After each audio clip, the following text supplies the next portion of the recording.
Bonjour, l'émission humanitaire Fenêtre sur Cœur nous emmène ici dans l'agglomération lyonnaise avec une super maman, Sarah, la maman de Timéa, une petite fille charmante que l'on va découvrir, qui a un joli combat à vous raconter, à mener, et on est de tout cœur avec toi, Timéa.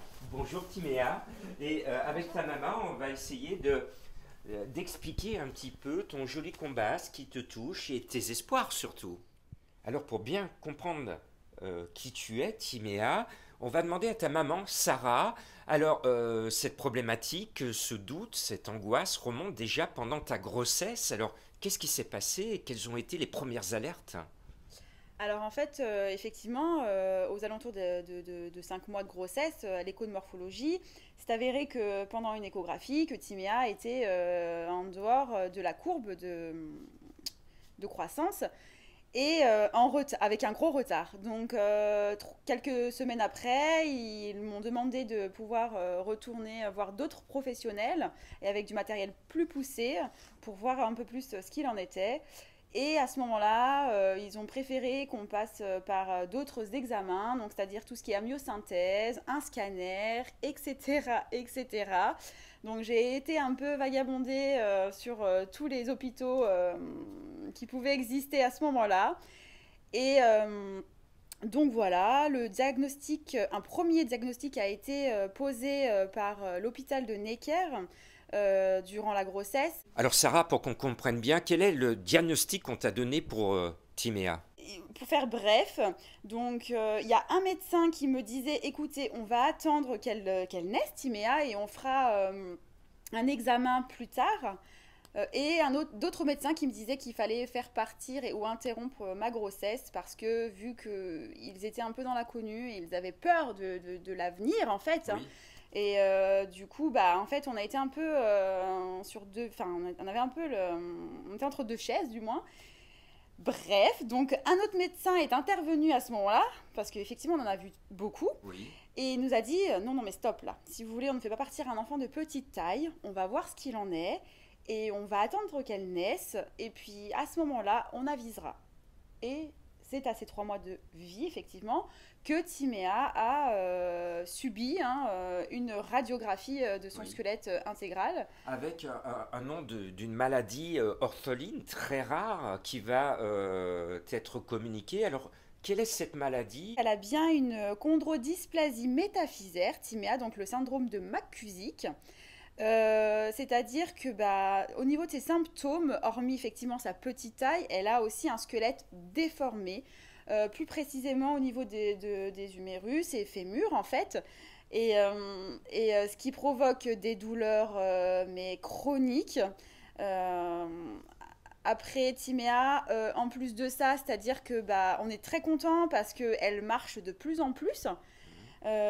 Sinon, elle a effectivement son fauteuil roulant qui lui permet aussi de pouvoir se reposer et voilà. Hein. Je te propose, Sarah, qu'on puisse discuter de façon un peu plus intimiste.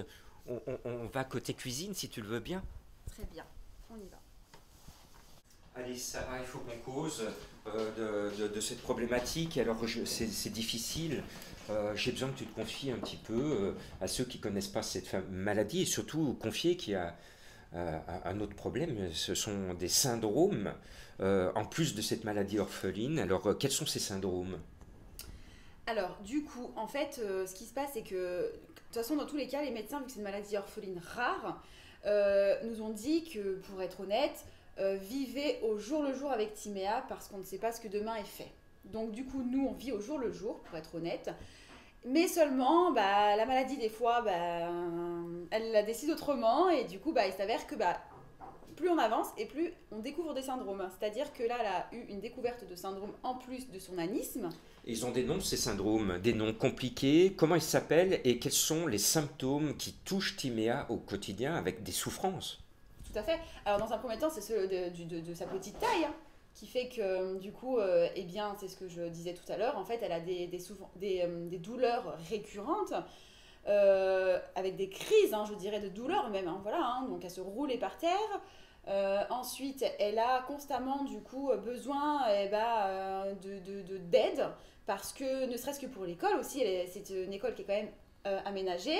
Elle est une AVS à temps plein parce que il faut aussi qu'au niveau de l'écriture, c'est pas facile tous les jours. Quand on écrit 8 heures sur son cahier, et Timéa ne peut pas le faire en fait, tout simplement parce qu'elle se fatigue très vite. Après, ce qui peut se passer aussi, c'est que elle a quand même des opérations très lourdes. Je ne peux pas savoir encore pour le moment combien de fois. En 2022, elle va subir une opération. Tout à fait. Voilà, elle a déjà subi en mars 2020 et en mars 2022, 2 ans après, elle recommence. Effectivement, au niveau de ses jambes, parce que il se déforme. Alors, ce qu'on a envie, c'est quand même de te donner de l'espoir à Timéa. Donc, on va aller la retrouver au pied du sapin de Noël parce qu'on a besoin de vous. Et on va parler, Timéa, de ton association Team à la hauteur. Sarah, la bonne nouvelle, c'est qu'il y a une association Team à la hauteur que tu viens de créer. Et cette association est là pour récolter des fonds pour toi, Timéa, pour ton futur, ton présent, pour que tout aille bien pour toi, mieux, et parce qu'il y a des frais, je sais que tu penses déjà à la voiture de Timéa pour ses études, par exemple. Alors oui, en effet, j'ai créé l'association dans le but de répondre à 3 objectifs aussi pour personnel. Donc d'une part, c'est ce qu'on disait pour récolter des fonds pour venir en aide à ma petite choupette. Et donc effectivement pour l'aménagement, plein de choses, un tas de choses même, l'aménagement, ne serait-ce que pour la maison, ne serait-ce que pour son futur logement, Parce que sa par voiture. exemple, chez toi, la salle de bain n'est pas adaptée. Et non, malheureusement, effectivement, rien n'est adapté pour les personnes de petite taille, donc c'est à nous aussi de faire les démarches, d'entreprendre les démarches, et c'est vraiment pas facile parce que on n'a aucune aide à ce niveau-là. Heureusement pour l'école de Timéa, ils ont fait un effort, ils ont adapté grâce à la mairie de ta commune. Donc il y a quand même des choses qui bougent, mais il y a quand même une grande problématique des frais, parce que souvent les gens disent tout c'est pris en charge par la Sécu, mais tout n'est pas pris en charge. Il y a des frais qui sont pour toi, pour ta famille. Alors comment on peut t'aider avec Team à la hauteur? Comment on peut faire des dons? Comment on peut faire quelque chose pour ta petite Timéa? Alors, sur ma page de Facebook de Team à la hauteur, j'ai mis un lien justement Hello Asso et que les gens peuvent facilement cliquer dessus, mettre ce qu'ils ont envie de mettre, de faire comme don. Et là, nous sommes aussi en train d'organiser des événements, effectivement pour récolter aussi bien un maximum de fonds et aussi pour pouvoir passer du temps, des agréables moments, je dirais, en présence de Timéa. Allez, on va essayer, Sarah, de jouer les Pères Noël. Alors, Timéa, qu'est-ce que tu as demandé à Papa Noël? Dis-moi ce que tu as demandé à Papa Noël. J'ai commandé des LOL, un appareil photo, Oui. des patins à roulettes et un guide secret. Est-ce que tu as été bien sage? Oh, Sarah, est-ce qu'elle a été bien sage pour que le Père Noël passe? Oui, je valide, je valide, ça va. Allez, Fenêtre sur Cœur va jouer, si vous le voulez bien, les Pères Noël. Je te le rends d'ailleurs, Timéa. À vous d'aider ton association, Team à la hauteur. On croise les doigts pour toi, Timéa. On est de tout cœur avec toi et joyeux Noël et que vous soyez nombreux à aider Team à la hauteur. C'était l'émission Fenêtre sur Cœur. Eh bien, très bien, merci. Et une chose à dire, on compte sur vous! Bravo!